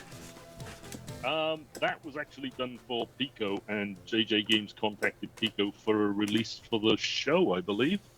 Okay. I'm not entirely sure what happened there, but yeah. Moriarty was ported for Pico, so. Okay. And then, let's see, Mothline, which is the first one. That's funny that fault. this... Yeah, funny that, yes, it is all my fault. I brought it to the Atari community. But super fun version for the Jaguar. Every single Atari platform has a pack line, some more than one. I love it. So this is Moth Line, another mini cartridge, which is super cool. And it came out before Jumping at Shadows. And again, the mini cartridges allow me to release games that maybe sometimes wouldn't be considered for a full-size box and wouldn't be commercially viable as a full-size box. I can get away with a much smaller run and still make it viable on the mini carts. So it's me giving people a way to publish their games that they might not have otherwise had. And speaking of, Tenebra and Tenebra 2, which is not your game, it's somebody else's game published in mini format through you. Excellent Tenebra collection there. It's so cute. I just love these boxes. So I'm so happy that you released those games for... Oh, I don't have the name of the person here. Oh, yeah, I do. Haplo. Ali Puladi. Yeah, Haplo. Yep. So you've distributed a number of other people's games through Reboot, including the amazing puzzle action game collection Tenebra and Tenebra 2 from Ali. Just like an earlier question, but from the other side of things, how does this partnership normally come about? Do you keep an eye out for upcoming JAG titles, or developers normally approach you with their games? There's only a handful of developers making games at kind of this level of quality for the Jaguar, so I expect that you're in touch with most of them already within the scene. A bit of both. With Tenebra, I loved those games on the ST, so I asked Haplo if I could port them. So I ported them and released them, and it's a licensed game from him. Other games, people have come to me and asked if I can publish them because maybe they think they're not worth a big box, or they've gone to somebody else and gone, I can't make this commercially viable. Right. And yeah, so it's a bit, and other times I just, something comes out and I'm like, hey, do you want me to do that, or what do you want to do with it, or whatever? But there's no pressure with anybody. It's all good. So, right. Yeah. And that might have been how Maze came about from Dr. Typo. Yeah. Like, I know when I got my first game published and I was holding it physically in my hand, I know how that made me feel. Yes. And I hope that this allows other people to get that feeling with their games. And I've heard that described so many times with developers, especially for their first game released through a distributor or publisher like Atari Age or something like that, and they have so much fun going to the conventions, seeing it sitting on a table with a price tag, somebody picking it up, or even somebody just going up to one of the tables where it's plugged into a console and watching somebody else play their game, and it's amazing feeling, and it doesn't matter that you've written the game and you've played the game 1,000 times, or there's a binary and other people have downloaded. It's not real until you. It doesn't feel real until you hold the thing. Yep. And I mean, that's one of my goals. I'm hoping my third game will be something that's worth publishing. My first two are just practice ones for 2600, just ports of somebody else's game. But I'd like to experience that myself. I've done it with films. Have it showed in theaters to crowds and have it streaming online. But, I want to do that experience again with a game. And so I can understand the want to do that. And I hope I can experience that in the future. Yeah. Yeah, I'm watching other people play the game. It's 50% of, oh, wow, someone's playing my game and enjoying it. And 50% terror going, don't crash, don't crash. Oh, yeah. Don't find the bugs. Don't find any bugs. It's already on cartridge. Oh God. Yeah, that can happen. Some other Caravan games, Biopede, super fun. Then you also in 2024 put Last Strike on mini cart, Last Strike DX, sorry. Simone, hopefully I'm pronouncing that right. It's our Yep, that's from Risk Games in Thompson. Yep. So that's another third-party one. Yep. See, Zombie Harvest as well. Super fun game. Yep. Let's see. Max Vampire Crypt Raider. Livewire Archival Project, an unfinished game from Doug Little. Yeah.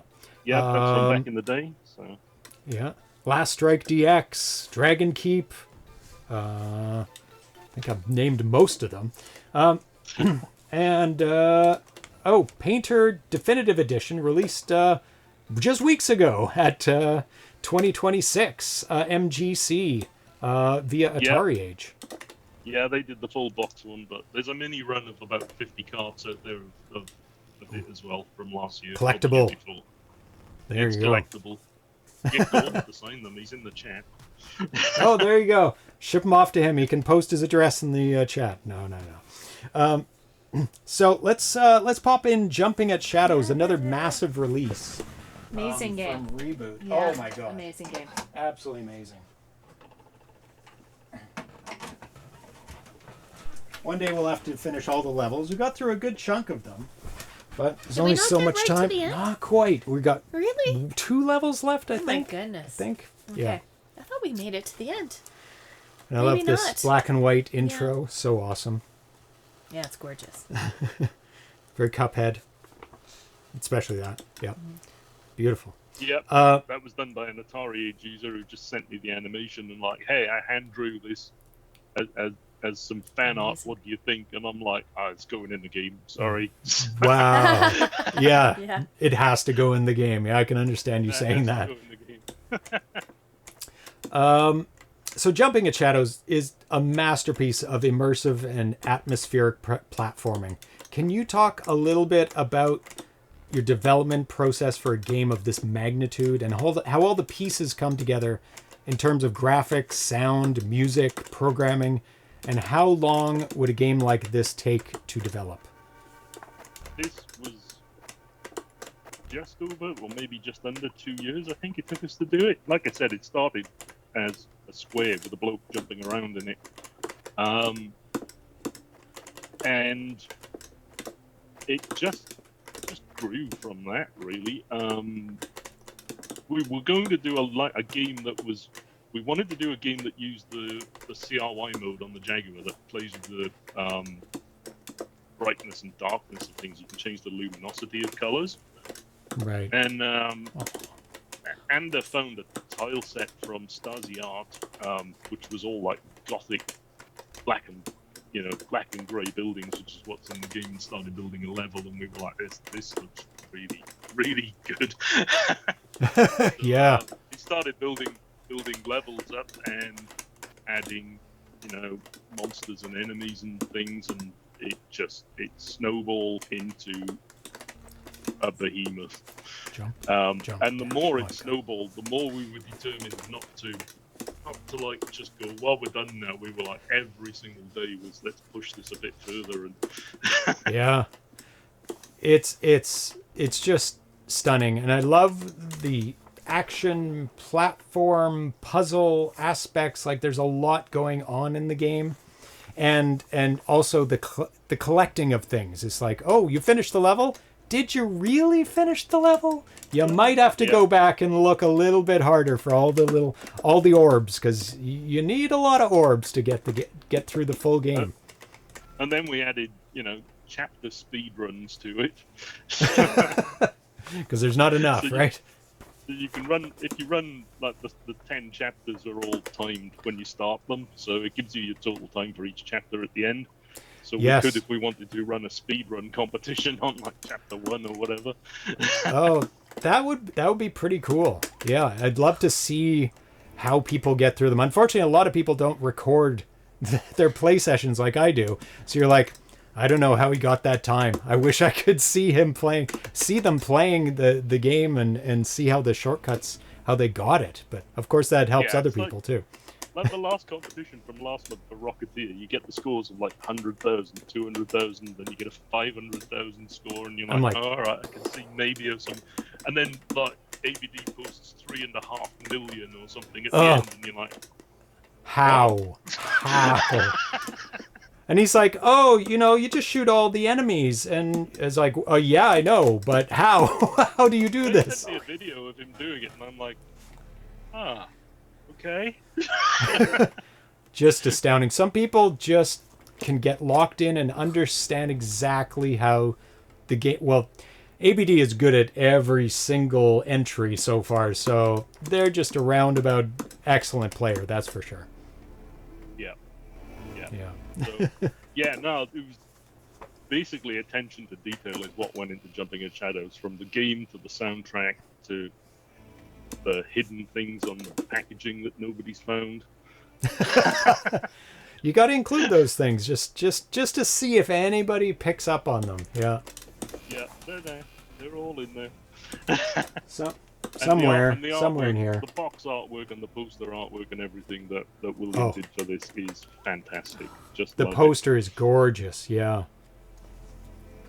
And when you like go to like the conventions and you see the massive banners hanging, and you're like, oh my god, you see it up close, and the work that the graphic artists put into these, you can't really appreciate it until you see it in big form. So I'm really glad the inclusion of posters in some of these releases, so you can really analyze the work that goes into the graphics. Oh, it's crazy. Like Ander would send me a sprite sheet to say that fire enemy there. Yeah, and I'd gorgeous. put her in the game, and I'd be like, that looks fantastic. And then, like, I'd get a message from him going, there's 1 pixel wrong in 1 frame. And you're like, okay, sure. Okay, yeah, just send me the nude file, I'll swap it over. But that's the attention to detail that went into this. So.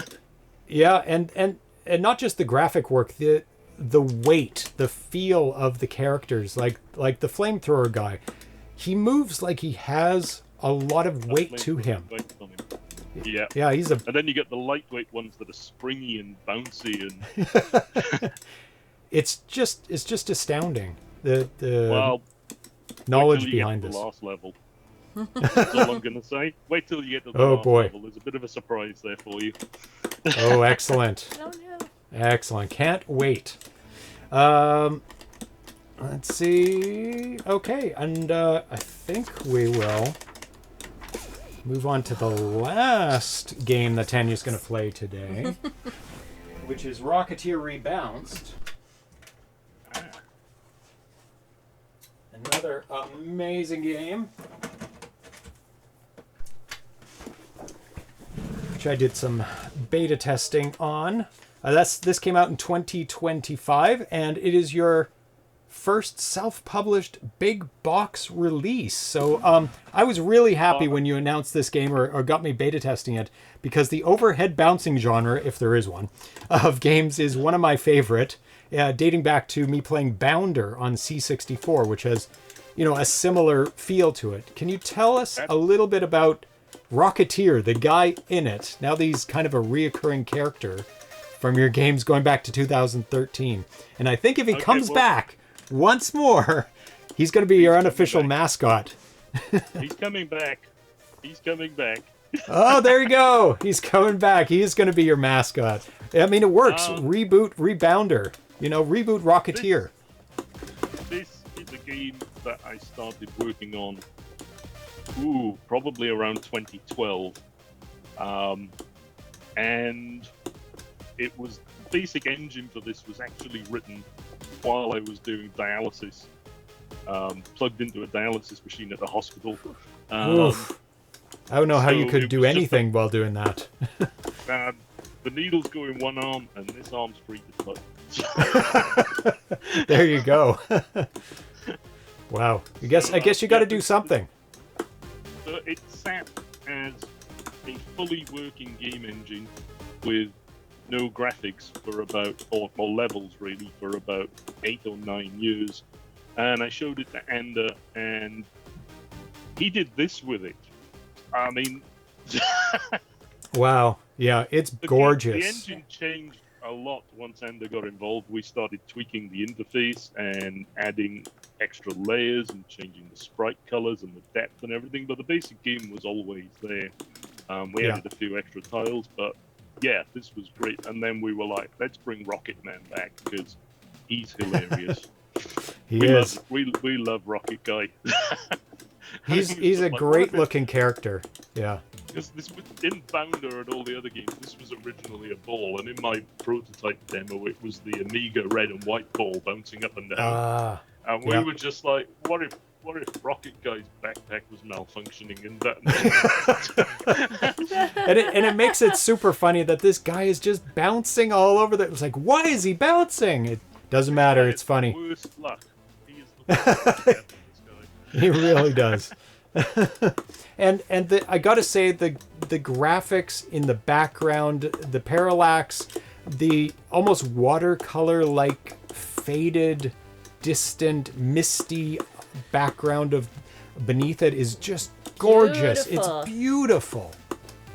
Well, it did originally have, like, you know, black background cutout text for scores and things, and it was like, let's try and go a bit Mega Drive N64ish and have like an overlay for everything, and that's when it just popped out. So Oh yeah. yeah, like Having it full screen is great. Yeah. Yeah, and they did a great job with the level design. Oh yeah. Yeah, it just all came together pretty quickly after the 8 years of sitting in the closet doing nothing. And it took me a while to get through all these levels during beta testing, because some of them, oh my god, they kicked my ass. Some of the later levels are just, if you get to them, you better be prepared. They get tough, especially some of the bosses. Oh, the boss fights are just insane. Yeah. So I one of the levels I couldn't do, and I made Ender prove that it was possible before I put it in the game. Oops. oh, that's hilarious. Yep, it's like, can you really do it? Okay, prove And it. we've dropped Easter eggs again, like that plane in the background is the plane from Kobayashi Maru.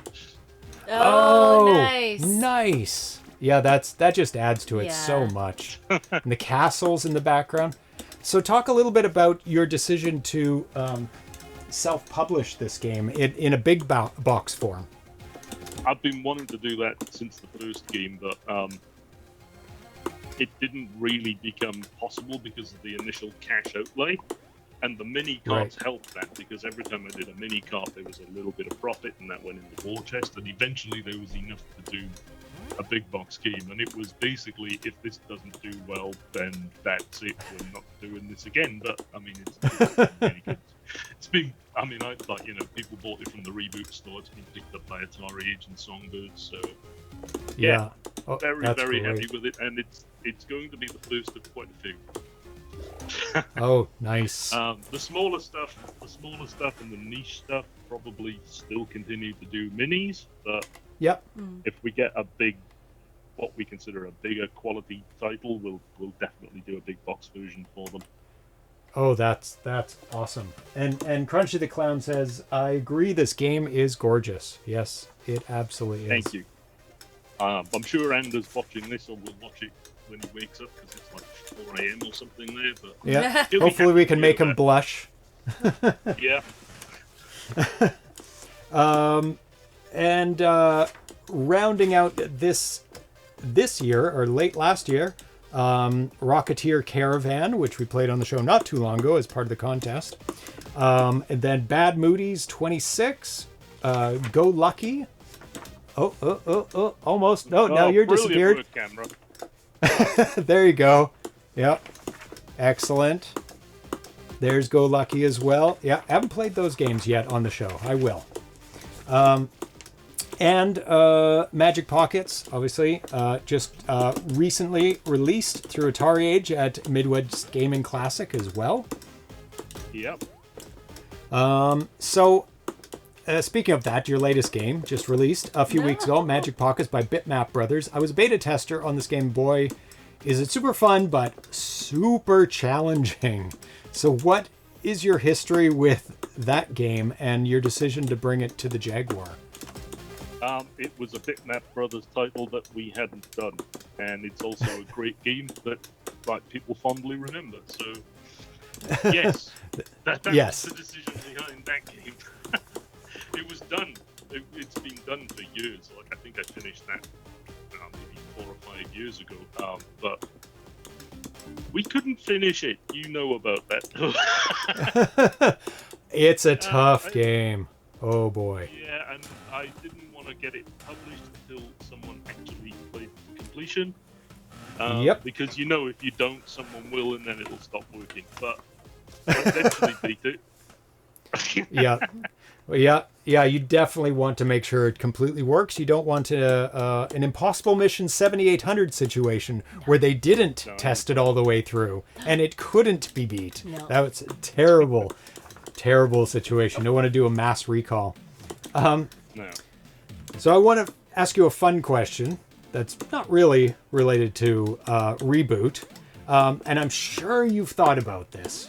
So we seem to be in the era of modern reissue consoles, such as PlayOn's 2600, 7800 Plus, and their newly released Neo Geo. Oh, I don't know. And Analog's Duo and new 3D console. I'm sure you've thought about the possibility of somebody making modernized hardware or software emulated Jaguar system, especially with big EMU available for a software emulation.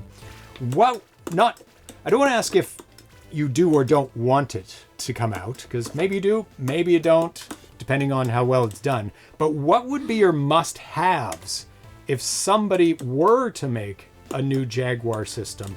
What would you want to see in it? What would it absolutely have to do? It would have to emulate the bugs. Right. Because your games rely on some of those bugs. A few games rely on the bugs. It would have to emulate the bugs. A cartridge slot would be nice, but, those are... Yeah. Because you distribute digitally, so people would be able to run your games still if they bought the downloaded version on the system. So you'd be fine with non-cartridge. Obviously, I would love cartridge everything and being able to interact and being it a fully fledged works with every game kind of thing. And hopefully the Neo Geo is like that. 2600, 7800 plus. People always have to ask, does this game work on it? And that's like, does it run it? Oh, that would be my thing. Everything would have to work, and you wouldn't be asking that question. Yep. Beneath almost every video that I do of a 2600, 7800 game that I play in the show on YouTube, they ask, does this run on the 2600 plus and 7800 plus? And I'm like, I don't know. I haven't tried it. I don't know. It's not even out yet. I don't know. Yeah. So Big P is obviously fantastic. Rich is a great guy. Go and support him. He needs all the help he can get at the moment. Great emulator. And I test everything on that on my computer, yeah. The Mr. Core, which is coming out from Grey Rogue, I think it's going into an official release channels in a couple of weeks, maybe this week. I'm not sure on that, but nice. That is superb. That is brilliant. I've tested quite a lot of things on that, and everything has worked. Oh, that's so good to hear. And it feels great running it on a CRT with, you're running it on the FPGA. It feels right. So. Oh, wow. That's awesome. That's good to hear, because some of the Mr. Cores, especially 2600, 7800, are using old things and very lag behind, and things don't work, especially modern games pushing the hardware and pushing the system. So it's a big grab bag of, will it work sometimes?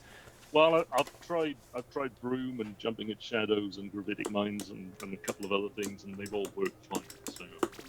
Oh, that's super good to hear. That'll be great, and the more people that get to experience the Jaguar, the better, really. So I'm all for these devices coming out, as long as they're done well. What you don't want is someone going, "I got your game and it doesn't work," and because you're running it on that piece of jank. Yeah, and the Plus line has sold very well. It has brought a lot of people back to gaming and looking at homebrew. So it is a double-edged sword.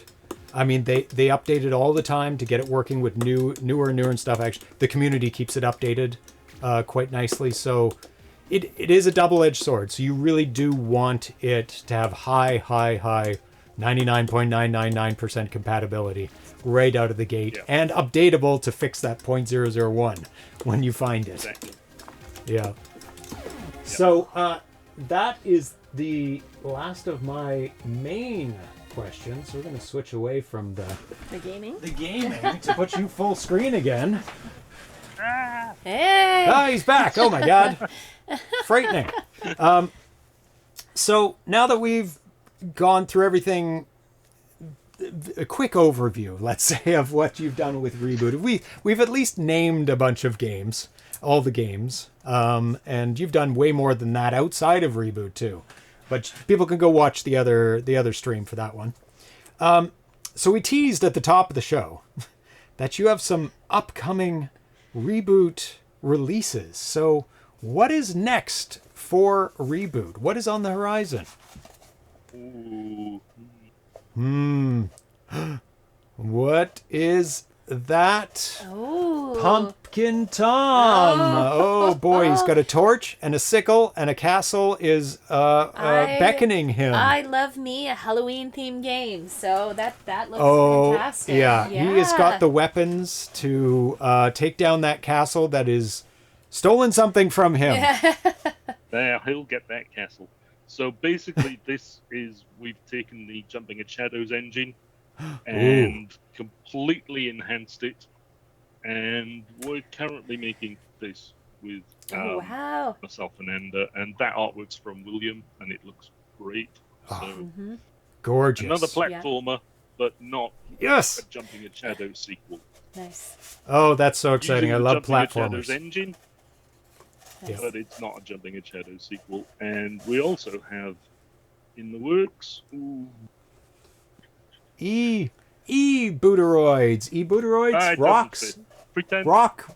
Rogrox. Rogrox. Nice. Yay! Nice. Hooray! Yeah. About time for a Rebooteroids. Rebooting Rebooteroids from Yeah. Reboot. Yeah. That's awesome. Yeah. That's really great. I'm sure a lot of fans of Rebooteroids are going to be very excited about that. Mm-hmm. Yeah. I've released a tech engine demo on the Patreon for patrons already for that. That was about a year and a half ago, but we're working slowly on the back end of that. Both of these games, they're not going to be 2026. Neither of them have got a chance in hell of being 2026. You might get a playable demo or a whip, but no. So the Pumpkin Tom 2027 Halloween? Maybe early 28. These games take a long time to work. Something the size of Jumping at Shadows. Oh, you yeah. can't do that in like 3 or 4 months.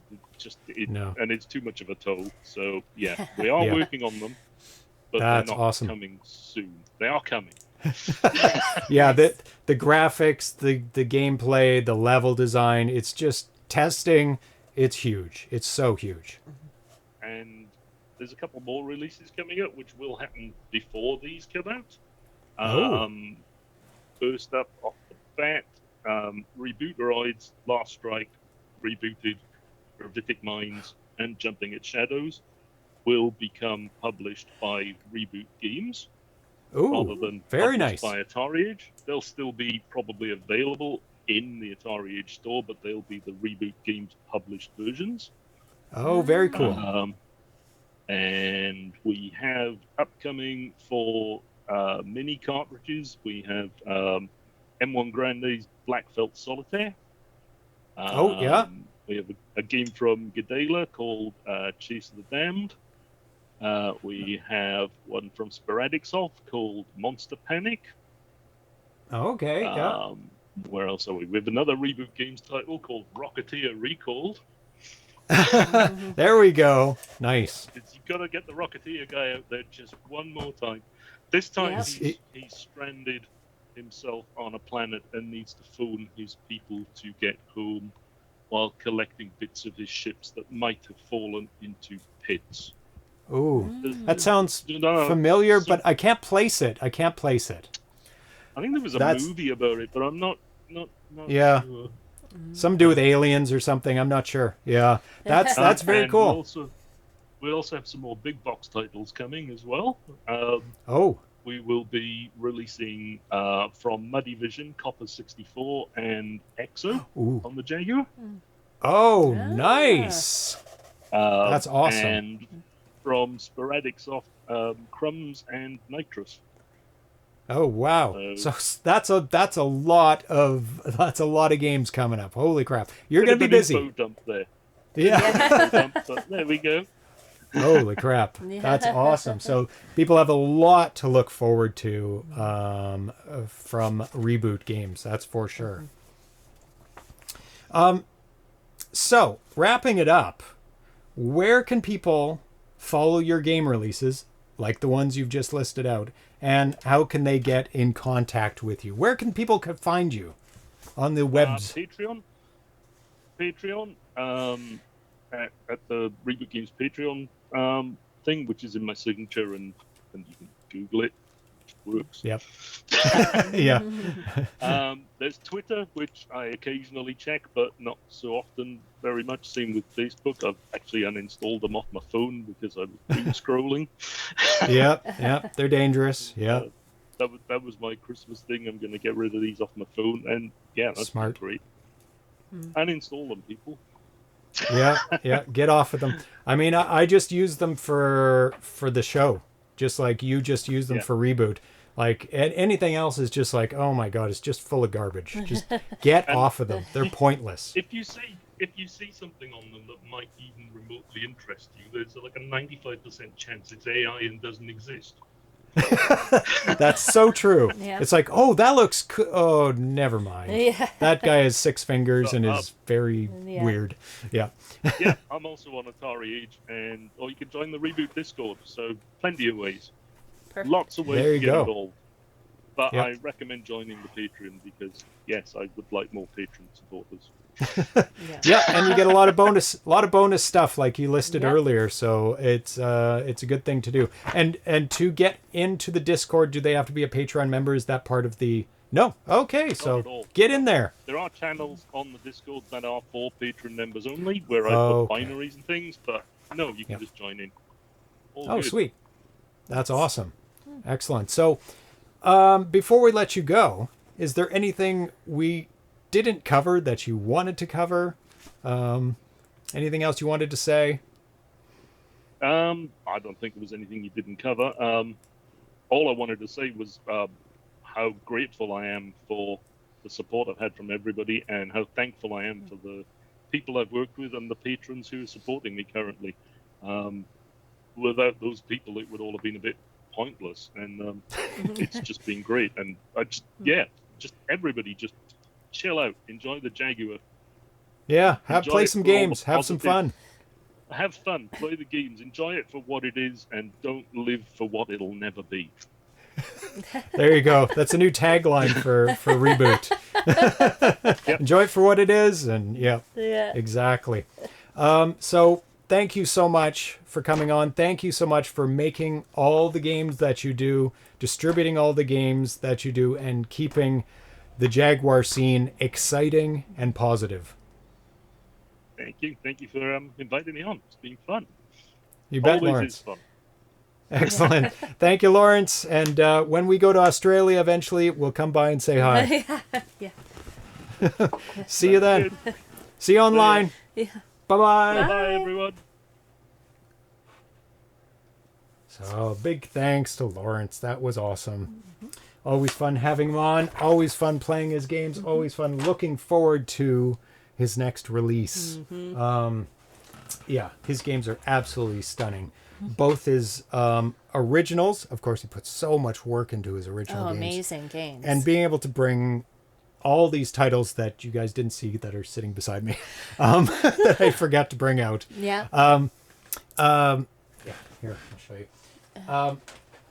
Just stacks and stacks of incredible titles, and keeping the Jaguar homebrew scene alive. There you go. Look at all these amazing games. Yeah. Don't want to tip them over. It's always a pleasure to talk with him. And yeah. And play all of these lovely, lovely games. Yes. You get to talk, and I get to play. that's right. And you get It's a the easy win-win job. for me. Yeah, that's right. And so Win-win for everyone. coming up on the show, definitely check us out tomorrow. We have an exclusive world premiere for the 2600. It is Tony Montezuma's Gold. a game that has come out for just endless different platforms. Atari 8-bit, SNES, a whole bunch. I'll go over them tomorrow. And we're also going to be playing Thunder Tank. I have to update that because I got an exclusive update to it. Oh, very nice. So we'll get an exclusive version tomorrow. And we're going to dive a little bit back into Zaxxon Arcade because I didn't get enough time with it. Really play with it. I want to play it some more at the Nice. end of the show. And that's Darcy, right? And that's tomorrow? Darcy tomorrow. Excellent. And then we go on a short break. So, Yes. yeah. So we'll be back on the... Actually, we have to come back before we come back for an After Dark for Okay. Dragon Keep Caravan Edition. Okay. Because we have to play it before the month is ending. Okay. So you'll see us kind of before our first show back. Yeah. So speaking of that contest, that's part of the Reboot 2026 Dodecathlon contest. But our first show back is on June 2nd. Yes. And that is a show with you on a Tuesday. Yay. So there you go. So thank you so much for tuning in today. Oh, Fooey, too late. Oh, Chelstone Mouth. You missed the whole thing. You'll have to Come back catch to it the on last YouTube. 5 minutes. Yeah. Yeah. You have to come back tomorrow. Yeah. So thank you for watching. Always a pleasure talking to people in the community, especially Lawrence Staveley. Always awesome. So thank you, ABD Official, Cyrano, of course. Yes. Charlestown Mouse, Cinegord, Bit Jag, ABD Official. Philip Meyer, Crunchy the Clown. Soren LV, Johnny the Whiz Kid,